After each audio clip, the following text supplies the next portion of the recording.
Offshore drilling rigs have all the functions of onshore rigs, but also need to stay on station in a variety of sea states and allow for secure connections between the surface and the sea floor.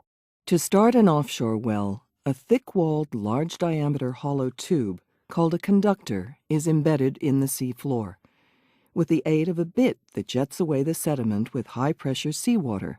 When the conductor has penetrated about 250 feet, the jet bit is retrieved and a drill bit introduced. The cuttings are just washed to the top of the well by seawater pumped through the bit. A second run of conductor is now lowered into the hole. At the bottom of the conductor is a guide shoe that stops the conductor snagging on the well bore. Above the shoe is a flap valve called a float collar.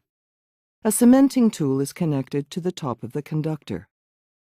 A plug that pushes the seawater out is driven downwards by high-pressure cement that fills the conductor. On reaching the float collar, this plug is ruptured, and cement flows out of the bottom of the conductor and up the annular space between the wellbore and the conductor. The cement plug tool is removed, and when the cement has set, drilling continues with a smaller diameter bit, penetrating the cement plugs and float collar and into fresh rock. After a suitable depth has been drilled, the drill string is removed. Then steel tubing, known as casing, is lowered into the hole and cemented in place. This first casing run has an attached wellhead. A blowout preventer, BOP, a robust set of valves that can shut in the well even if the drill string is down the hole, is then lowered and locked onto the wellhead. The BOP is connected to the sea surface by large-diameter tubing known as a riser, which allows drilling fluids to be returned to the surface. From this point onwards, the drilling procedures are similar to those used to drill an onshore well. With the riser in place, seawater is replaced by a special fluid known as drilling mud that is pumped down the string and exits through ports in the bit. The mud not only cools the bit, but also clears the cuttings from the hole. The cuttings are captured at surface and examined by geologists to characterize the rock types that are being penetrated. As drilling continues, sets of decreasing diameter bits and casing runs are used as the well penetrates deeper into the rock. Each run of casing is cemented in place to provide integrity, a sealed system from top to bottom. The density of the mud is controlled by the mud engineer, adding dense minerals when needed. The aim is to produce a column of dense mud which exerts sufficient pressure in the well to counteract pressure from fluids encountered in the rock.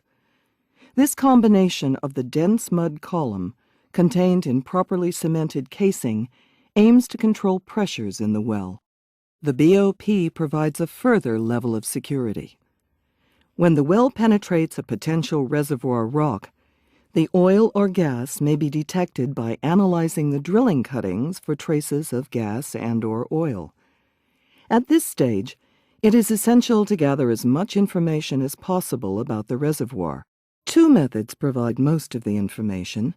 In the first, the drill bit is replaced with a diamond-studded coring bit at the bottom of a core barrel. This can cut a complete section of the reservoir rock and return it to surface for detailed analysis. In the second stage, coring may be replaced or complemented by running a suite of geophysical logging tools, which are run on electric wire line. These are instruments that can measure the physical properties of the rocks as they pass slowly through the well bore.